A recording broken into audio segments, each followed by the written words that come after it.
ஒரு காலத்தில் ஒரு ஊரில ஒரு பாட்டி வாழ்ந்து கொண்டிருந்தாள். அவளுக்கு குழந்தைகளை மிகவும் பிடிக்கும்.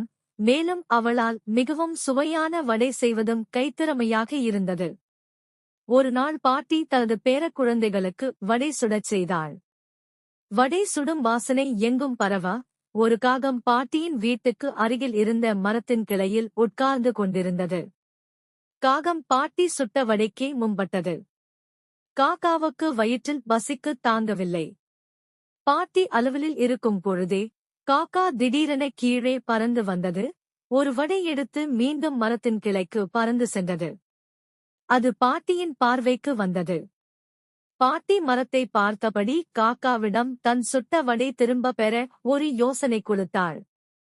அவள் காக்காவை நோக்கி, அடடா! என் காகே, நீ எவ்வளவு அழகாக இருக்கிறாய்! உன் இறகுகள் எவ்வளவு மின்னுகிறது! உன் கண்கள் பிரகாசமாக இருக்கு என்றாள். இந்த வார்த்தைகளை கேட்ட காகம் அதிர்ஷ்டமாக இருந்தது. பாட்டி தொடர்ந்தாள், உன் தோற்றம் மட்டுமின்றி உன் குரலும் அதே அளவுக்கு அழகாக இருக்கும்.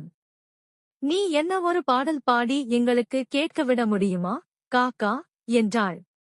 பாட்டியின் இப்படி கூறியதற்கு காக்கா பெருமையுடன் தனது வாய் திறந்து குரைக்கத் தொடங்கியது. குரைத்ததுடன் காக்காவின் வாயில் இருந்த வடைகள் கீழே விழுந்தன. பாட்டி உடனே கீழே விழுந்த வடையை எடுத்துக் கொண்டாள். கதை நெறி: பொல்லாங்கினை நம்பினால் எளிதில் ஏமாறலாம்.